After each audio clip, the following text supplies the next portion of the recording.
We began talking last week about some of the parenting lessons that I was fortunate enough to share to a group here in Houston. I was delighted.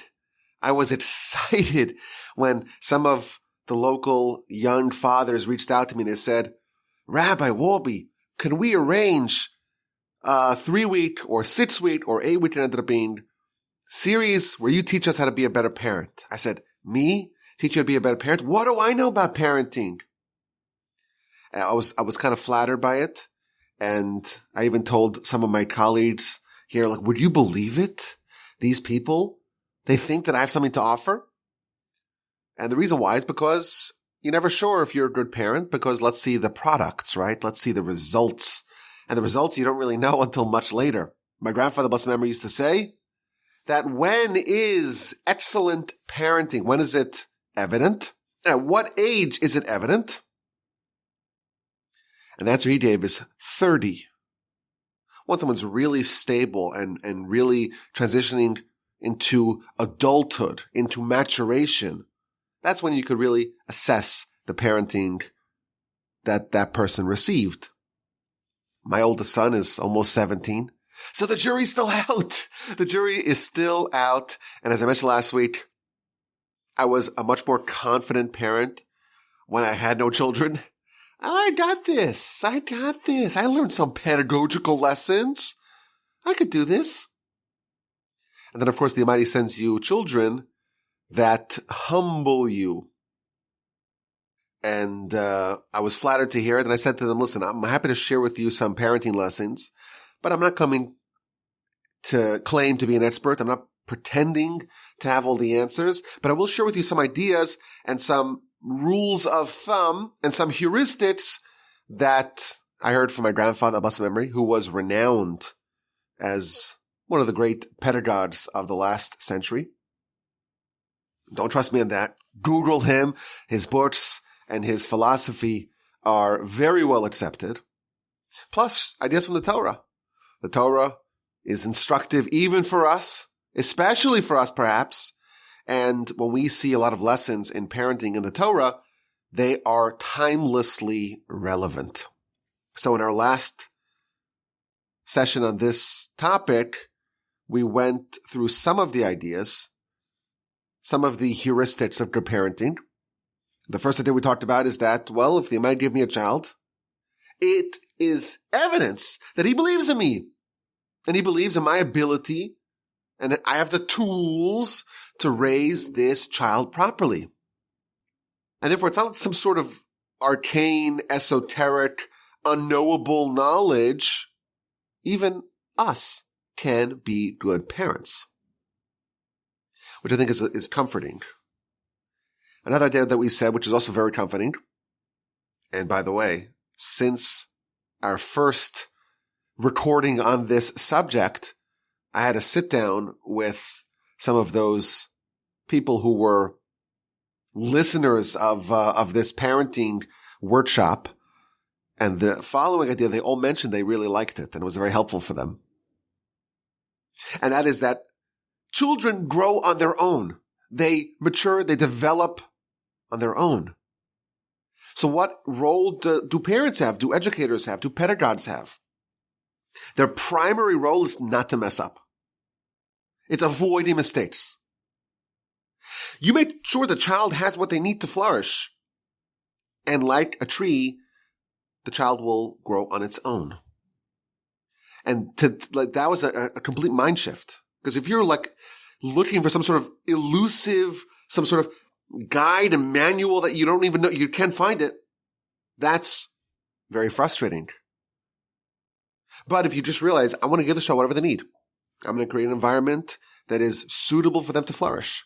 I'm going to give them the love and the attention and the care. I'm going to provide for them whatever they need. Emotionally, physically, spiritually. I'm going to pray for them. I'm going to make sure they're in a safe environment. I'm going to place the conditions for them to flourish, just like you would do if you're trying to raise a tree, a plant, grow something. You remove the weeds, clear the weeds.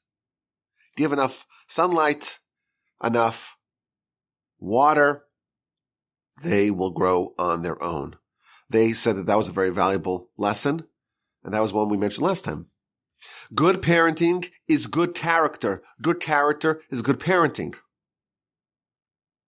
And the opposite is true as well. Bad character is bad parenting. And bad parenting invariably can trace itself back to bad character. And thus, if you want to improve as a parent, a proxy for that is to improve as a person, to overcome your impulsivity, to rein in your tendencies that may be not the best, to develop wonderful character and patience, to be calm, to be happy with your lot, to not be envious, to not be angry and full of rage and wrath.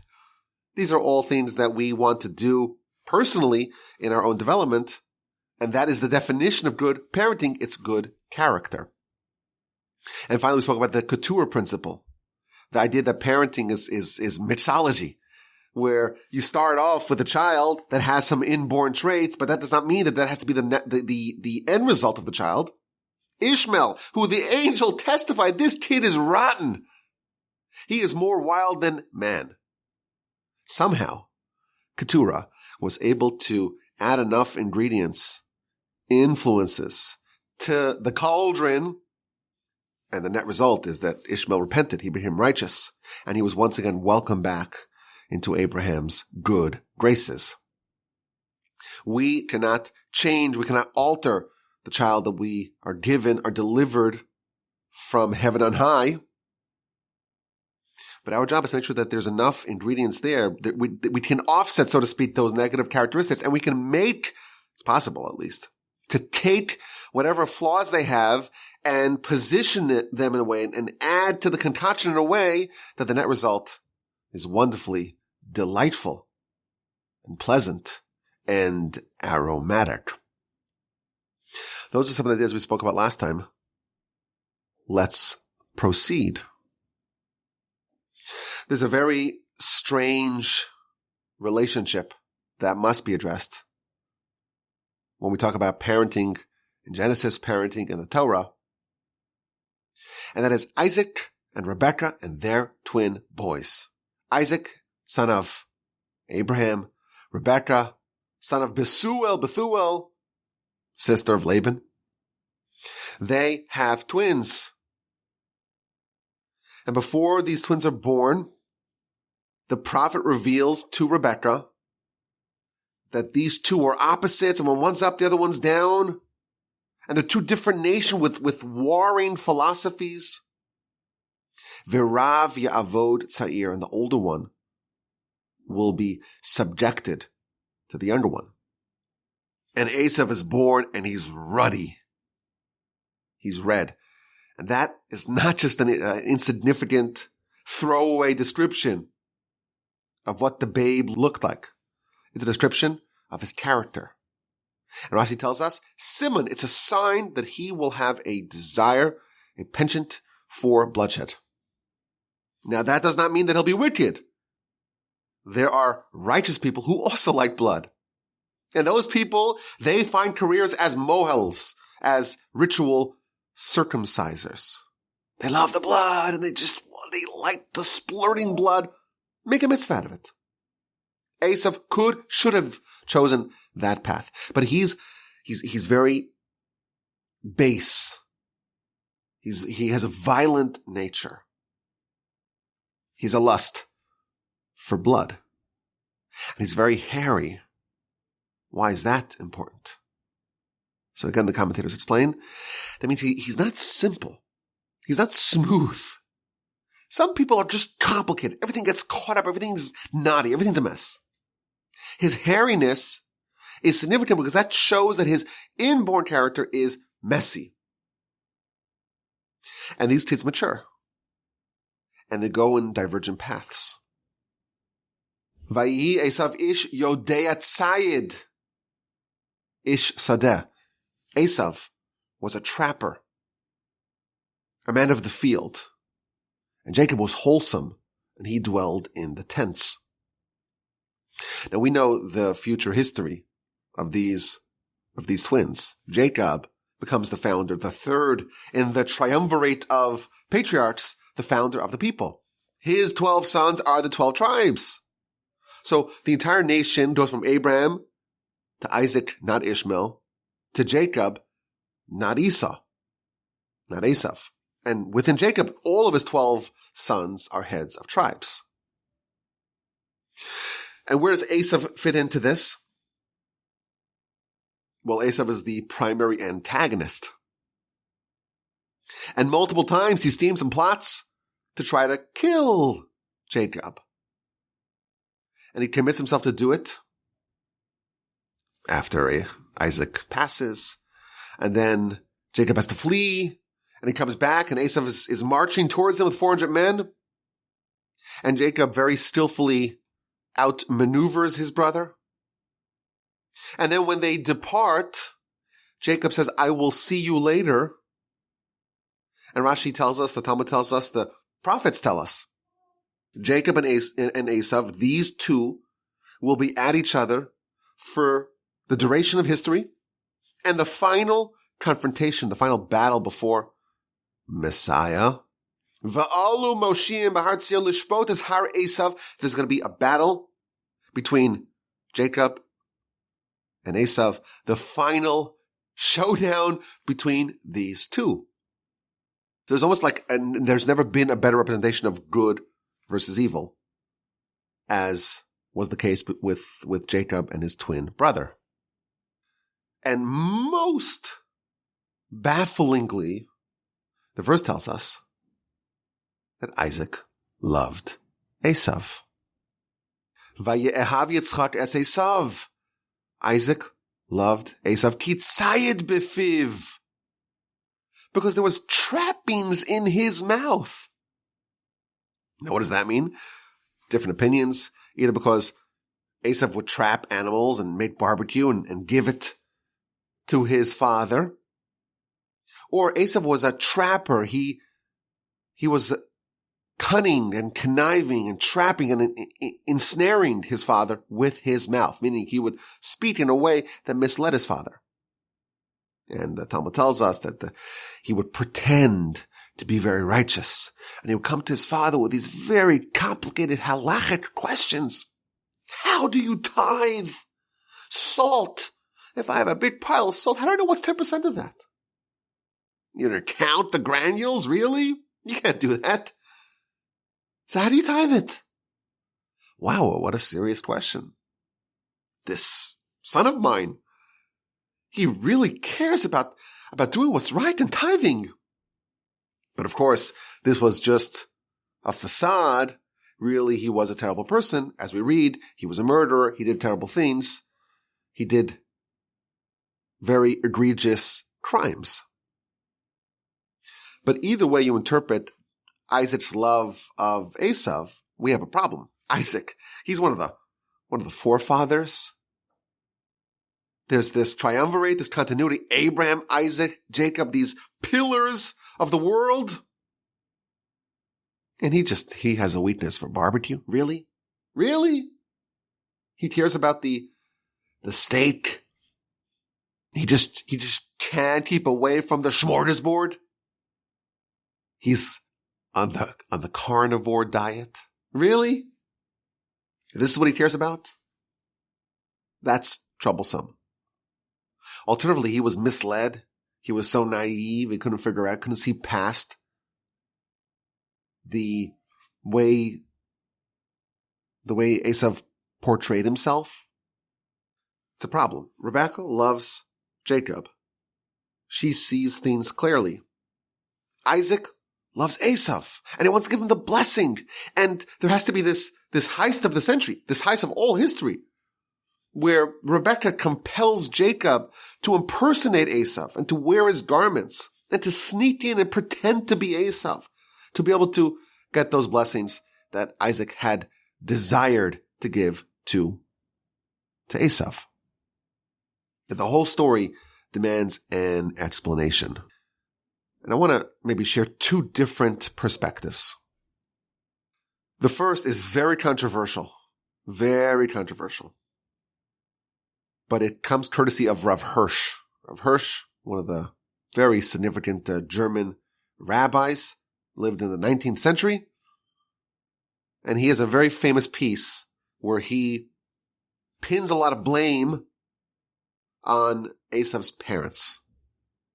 That the reason why Esau ended up as a terrible sinner is partially due to the way he was raised.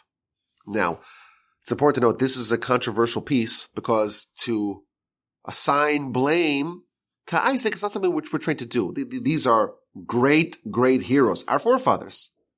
We say God of Isaac. There's only three people that have that distinction. God of Abraham, God of Isaac, God of Jacob. No one else has that distinction. Isaac is one of the greatest people who ever lived. And we're very averse to criticize him. Rav Hirsch says that our sages criticize him so we can and learn the lesson and learn from his mistake, so to speak. And what Rav Hirsch says is that Isaac violated the first rule of parenting. The first rule of pedagogy. The first rule of parenting and pedagogy and education is that every single child is different. And therefore what works for one kid will not necessarily work for another kid. Parenting, education, raising children must be individualized. Chanoch lanar al pi darko. Educate the youth as per their path, not their siblings' path, not the neighbor's path, not their classmates' path, their path. And when you do that, Solomon tells us in Proverbs, gam ki yastin, also when they grow old, lo yasur mimeno. They will not depart from it. I can guarantee obedience. Your child misbehaving, I can guarantee obedience. What you do is, you take a whip and a pistol, and you threaten. And if a kid misbehaves, you whip them.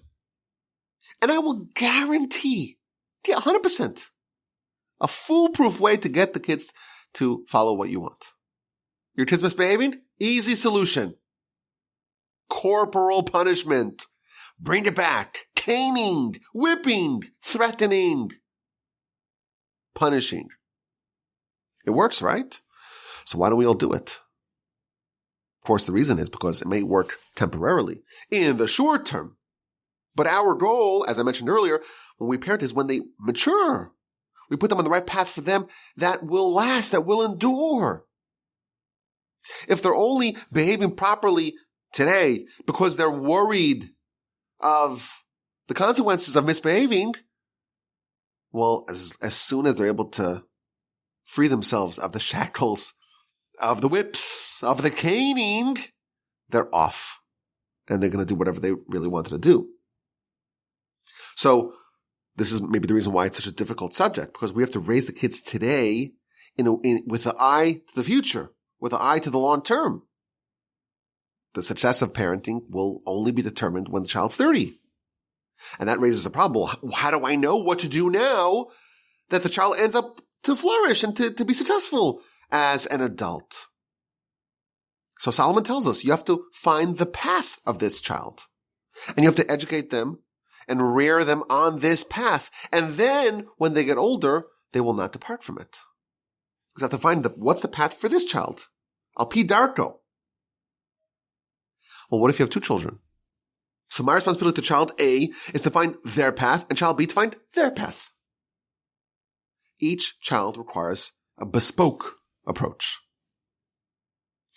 And Rav Hirsch says, this is the cardinal rule of parenting that Isaac, maybe even Rebecca as well, violated.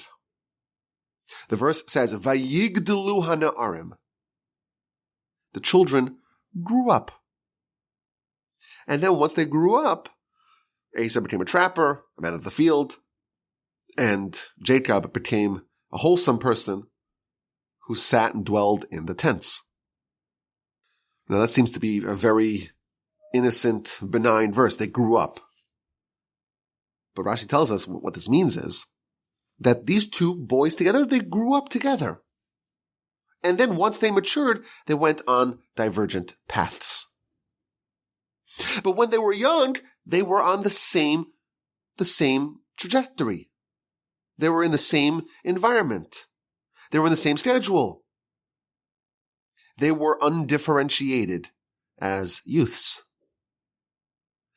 Until their adolescence, there was not sufficient effort to instill within each child a different path, a different approach, a different method. And that is why Esau went awry. And Rav Hirsch has, again, very sharp words here. He says, if you have two students, a Jacob and an Esau, and they're on the same bench, in the same school, with the same schedule, with the same curriculum, with the same approach to learning, and they're on the same path, necessarily, at least one of them will get ruined. Maybe Jacob was better suited for study. He was more academic. He wanted to sit and dwell in the tents. What's the tents? The tents of academy, of study. And Esau was much more aggressive and rambunctious. And he wanted to be out, and he wanted to be in the fields. And maybe for him, there should have been a kind of upbringing that accounted for that, and that put him in a place on a trajectory where when he rose up, he wanted to depart from it. But because he was forced to sit on the same bench as Jacob, so when he was young, he didn't rebel, because kids don't rebel when they're young. Which is why you can use the whip if you want compliance only when they're young. But once he grew up, then he said, I'm out. And he got rid of the dusty books and went out to the field and became a sinful person. Became Esau the wicked. Because the lads grew up together, because Esau was raised alongside Jacob with the same environment and the same schedule and the same expectations, he was bound to rebel. And it didn't have to be like that. Yes, Esau was complicated. He was hairy. And yes, he had a penchant and a bloodlust. But there's a way to channel that in a productive manner. You cannot change the child you have. You have a child like Esau. This is what the Almighty gave you. And the second is born, he's different. And he's ruddy, and he's hairy, and he's much more complicated. What do you do about that? Find the path for this child. And there could have been a very different story for Esau. The plan really was for Esau to become the fourth patriarch. And there would be a harmonious relationship between these two twins. They would be synergetic, to use a consulting term. They would work together in synergy, where Jacob would do his part, and Esau would do his part, and one would fight for God in the tents, and one would fight for God in the fields, and they would work together in harmony. Esau would be a warrior for God. They'd find a way to use each one of their individual skill sets and talent stacks for the service of God. We have two brothers that did that. Jacob's two sons, Yisachar and Zevulun, Issachar and Zebulun. They made a famous pact, an agreement.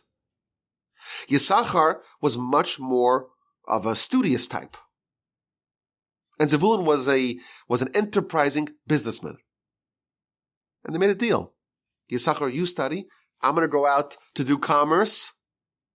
I'm going to go engage in business. And you study in the tent. That's your skill set. That's what you're better at doing.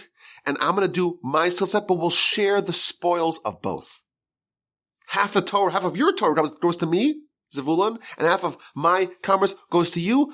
And we'll find a way that we can each contribute with our own specific skills. That agreement should have happened between Jacob and Esau. But because Esau was put onto the path of the scholar, he rebelled. They were raised together. Isaac and Rebekah failed to tailor their parenting to the individual nature, to the unique predispositions and temperaments of their twin boys. And that's why Esau rebelled. And these two boys, their paths diverged from each other.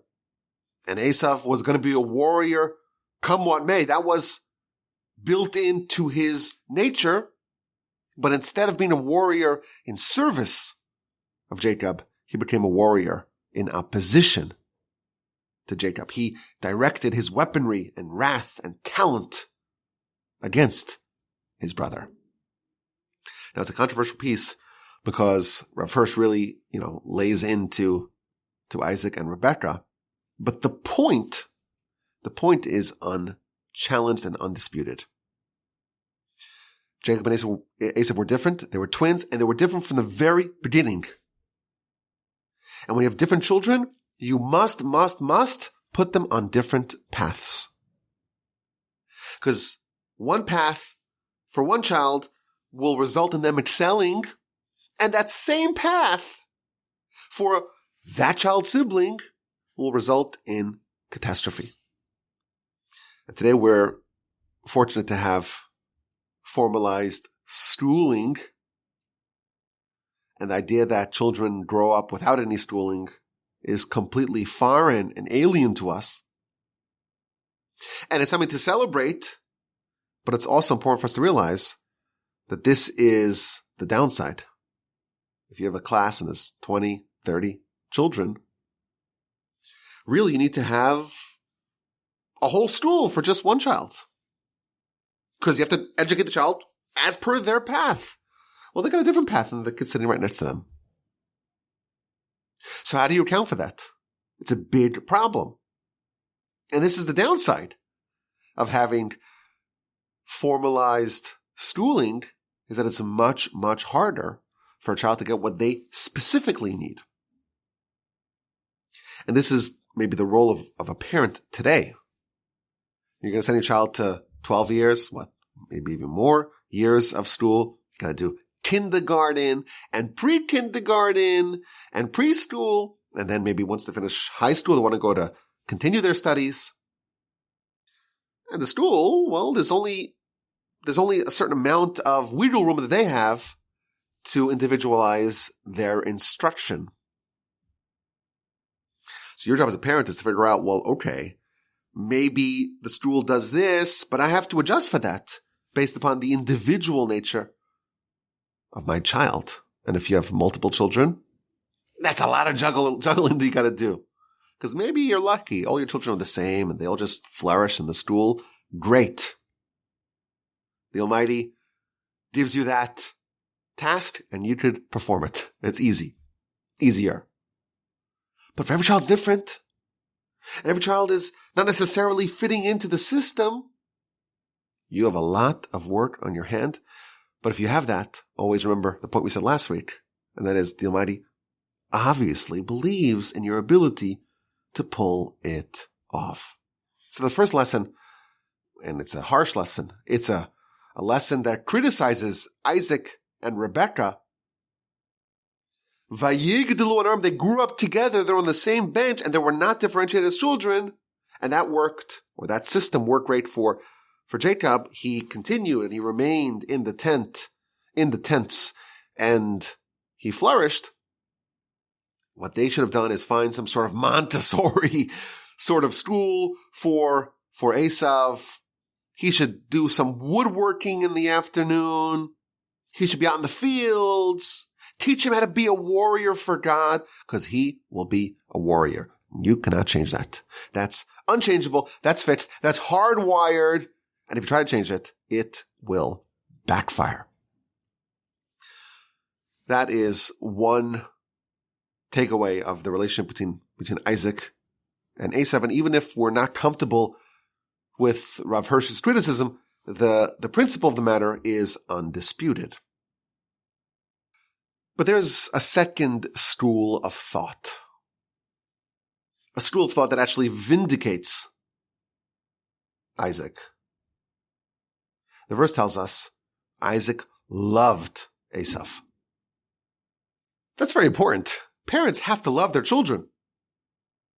Because if you don't love the child, you're not going to be able to forge that relationship that will give you the clout, the ability to influence them, to direct them. Children need love from the parent. They need it. So maybe your primary job is to love your child. Perhaps we could even say that. I'll be very comfortable saying that. The primary job of a parent is to love the child. And yes, it's natural, but you have to express it and you have to say it even when it's tough to love a child. My grandfather Basman used to say, only, this is what he said. He said this a million times. Only with love, only with love, only with love.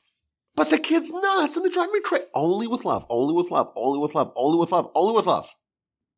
That is the relationship. That's the basis of it all. Isaac loved Esau. And the verse says that he loved Esau because there was trappings in his mouth.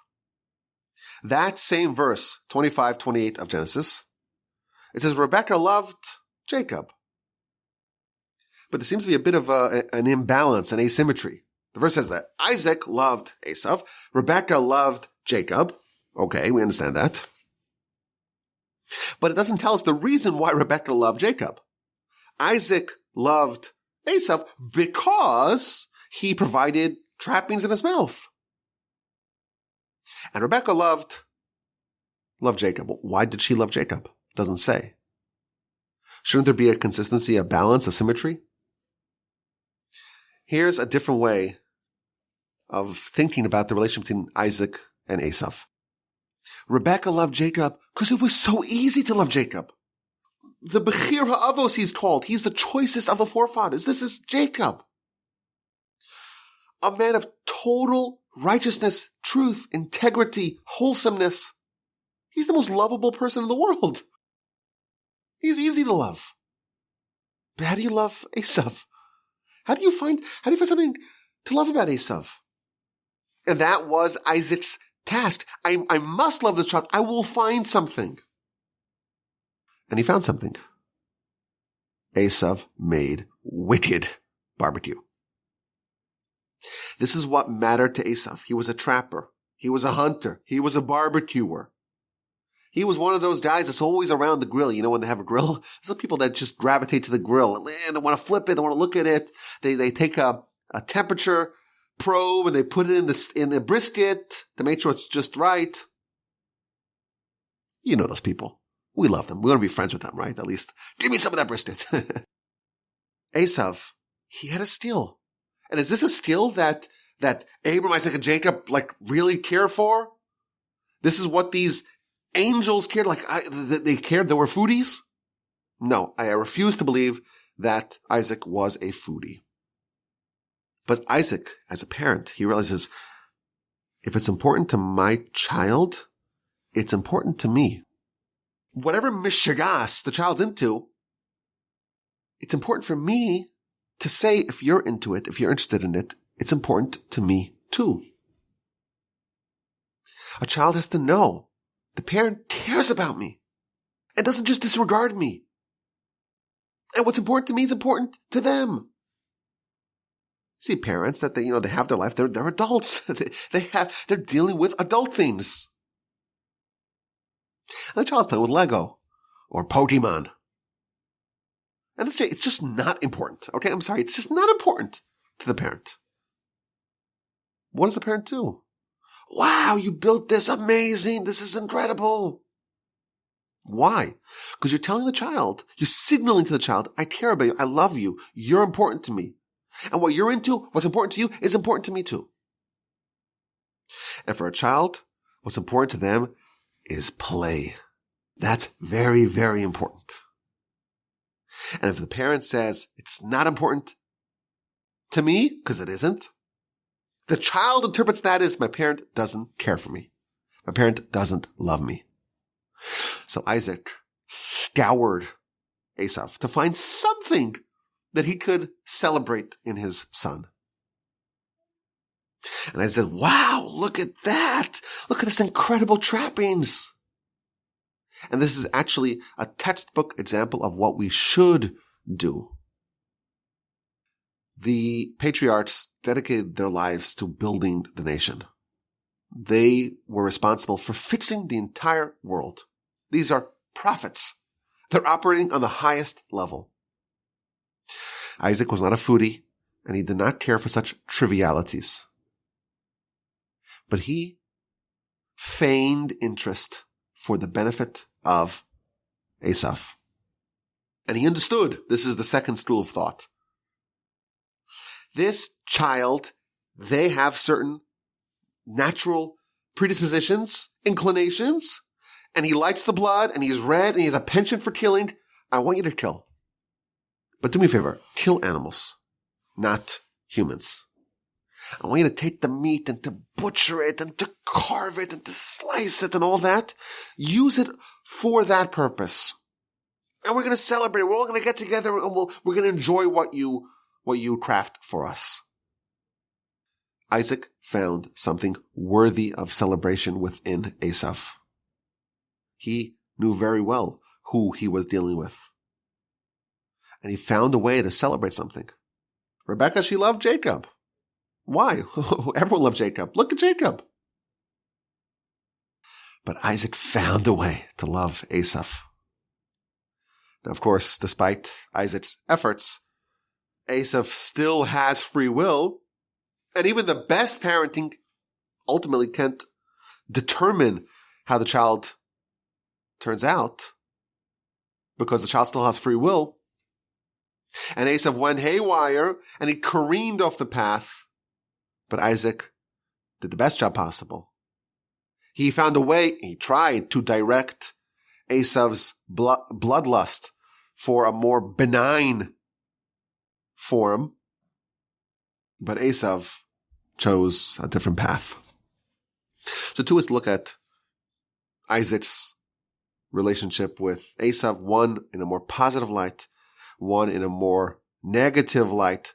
But certainly the principles of both of those ideas are very helpful for us if we want to raise good children. Let's move on to Jacob. Jacob has 12 sons, and these 12 sons are going to be the tribes of the Jewish people. But these boys, some of them do very terrible things, very unconscionable things, very egregious things. Reuben's the oldest one, and he takes responsibility for the family. And he defends his mother.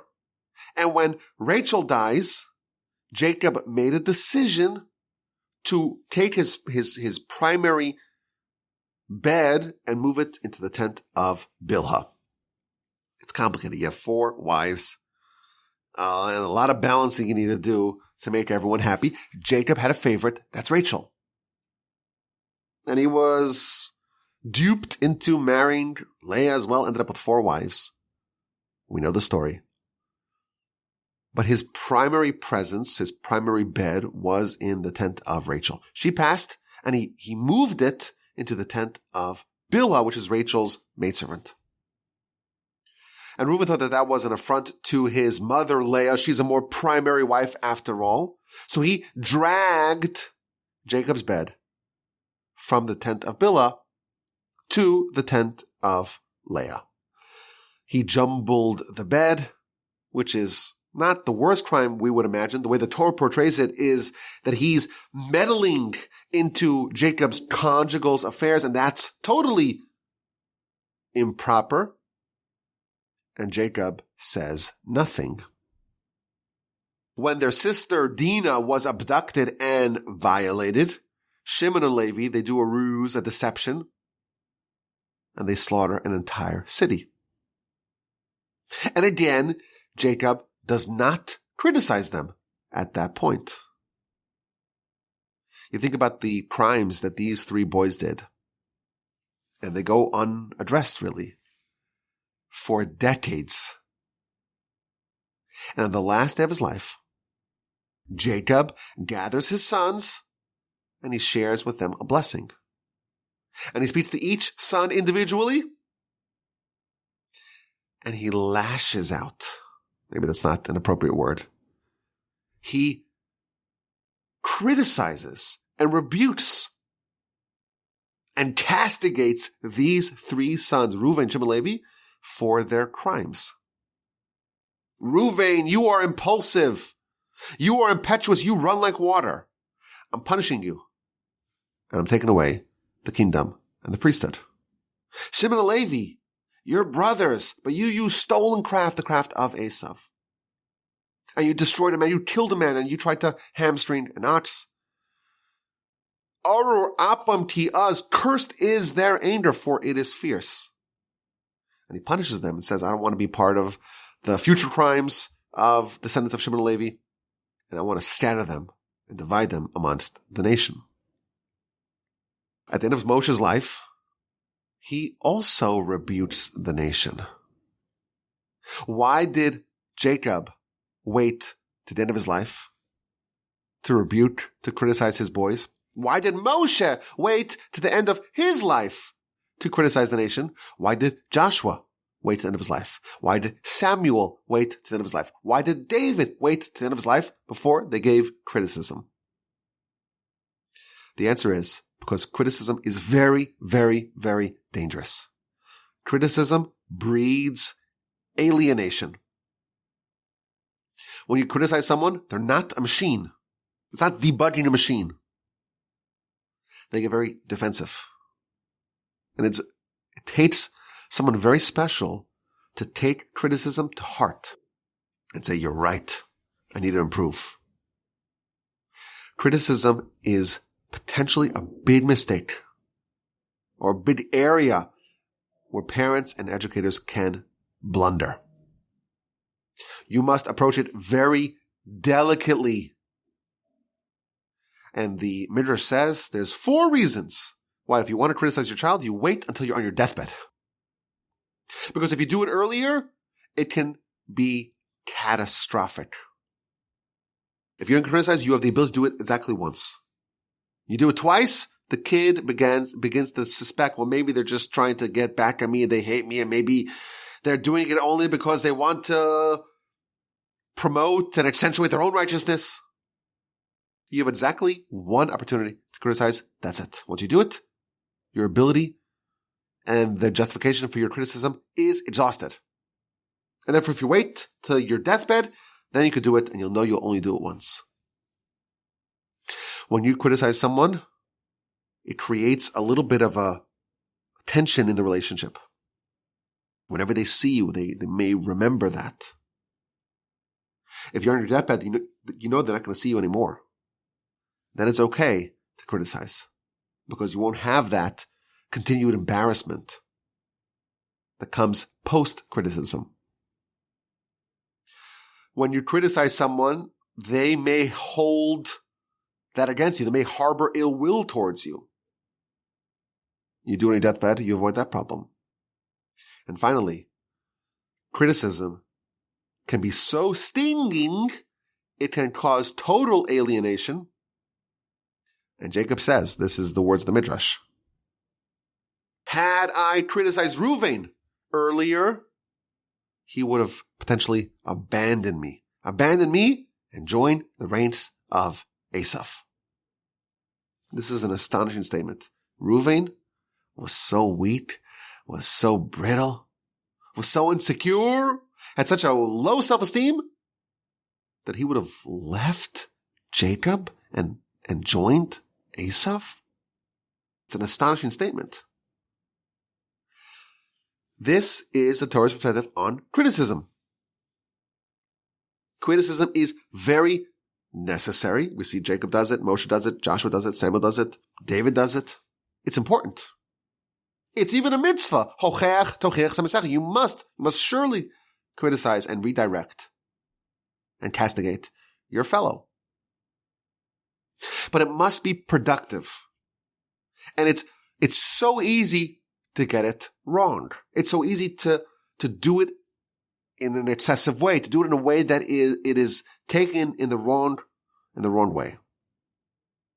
And it could breed alienation, and it could cause a tension in the relationship, and it could cause the child to actually not, or the charge, to not improve, but actually to just say, I'm done with you. I think this is a very important lesson from the Torah on parenting and really any sort of influence that we're trying to do to other people.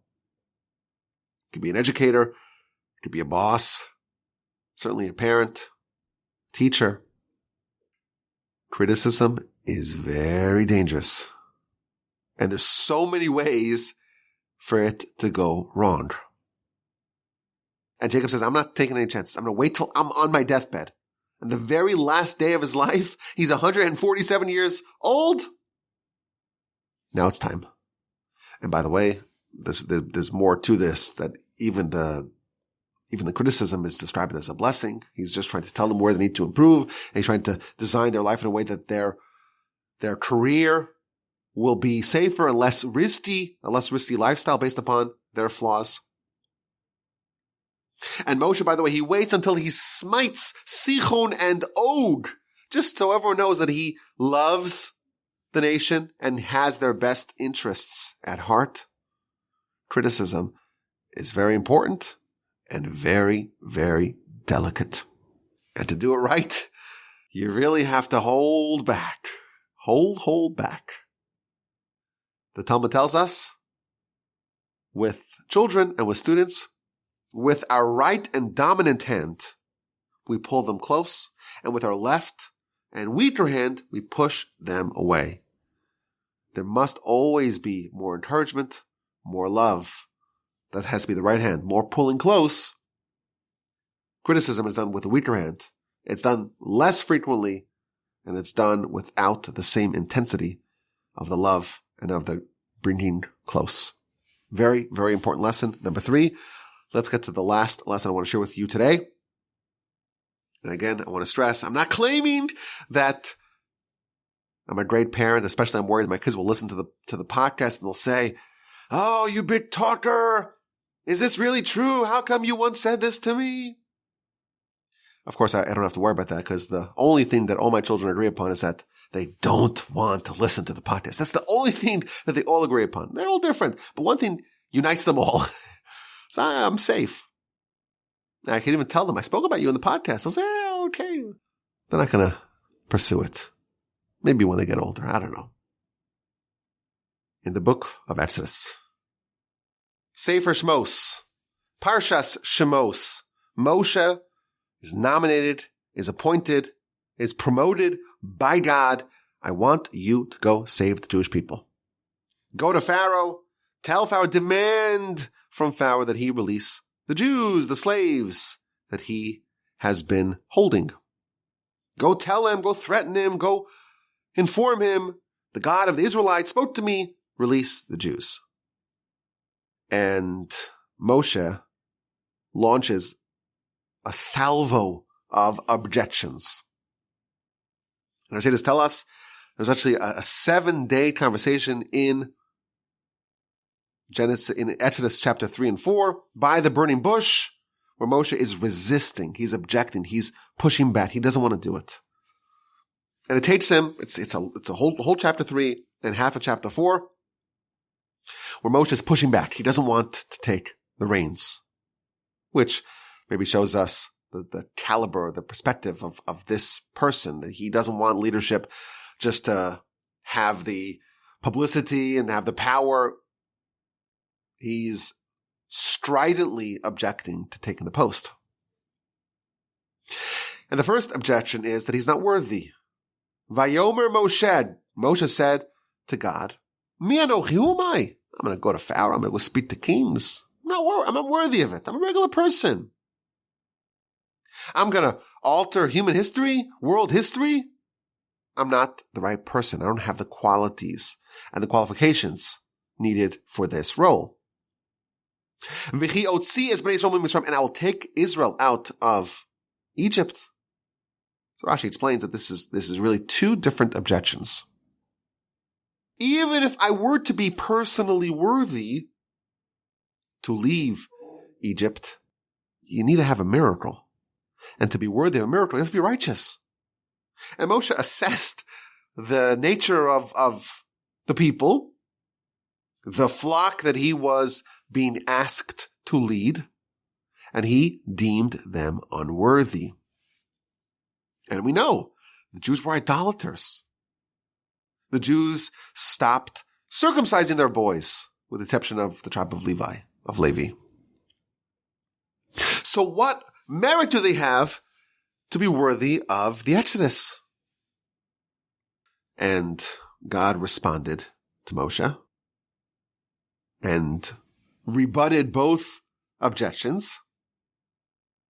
Vayomer, and God said, Ki eye imach, I will be with you. Meaning, you say you're unworthy. Who am I to go speak to kings? Who am I to go speak to Pharaoh? It's not you, it's me. I will be with you. I can save the Jews. No one contests that. You'll be my messenger, my implement, but it's not you. That was the rebuttal of Moshe's claim, I'm not worthy. Who am I? Maybe you're no one. Ultimately, it is all from God.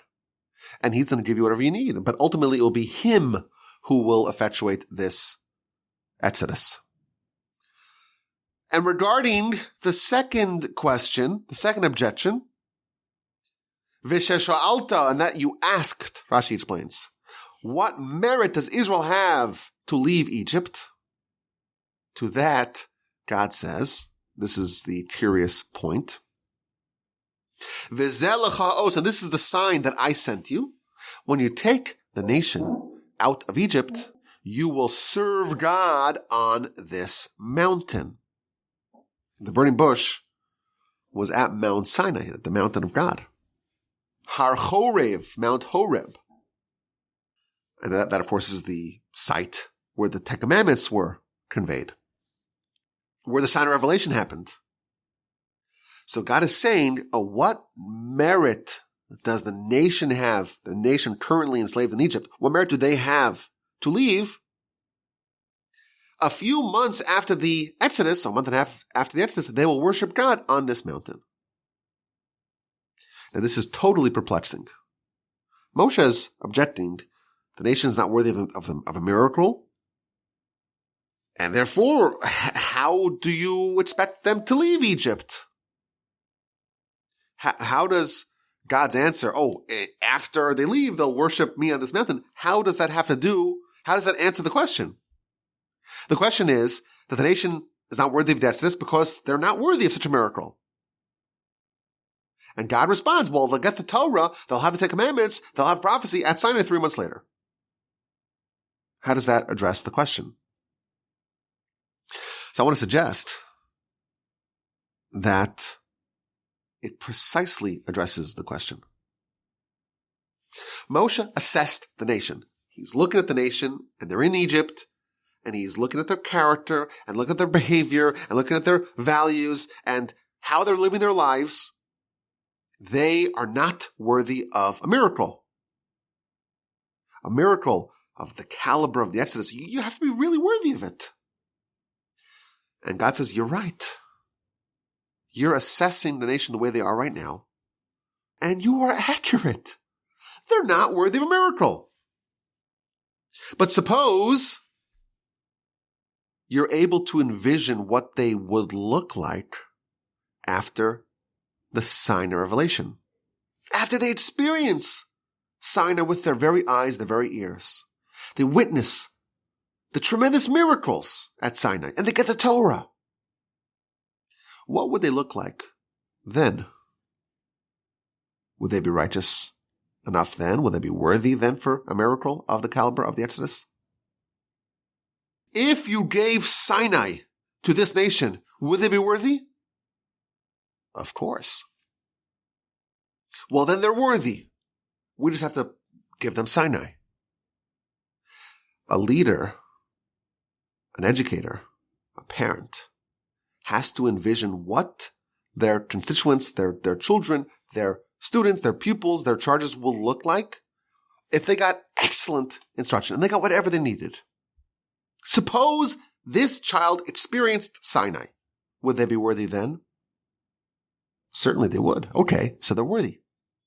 They just need to be given the environment, the atmosphere, the circumstances, and the experiences to have all their greatness shine forth. But they are already worthy now. We just have to give them whatever they need to have that worthiness come to the forefront. To me, this is maybe the most important lesson of them all.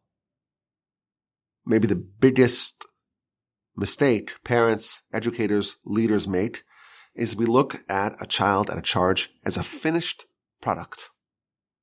And Moshe is saying, look, I'm looking at them. And my assessment is that they're not worthy. And God says, your assessment is correct, but you're looking at them incorrectly.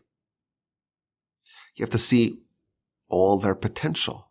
If there was a way to actualize all their potential, to bring it to the surface, to allow it to blossom and flourish, would they be worthy then?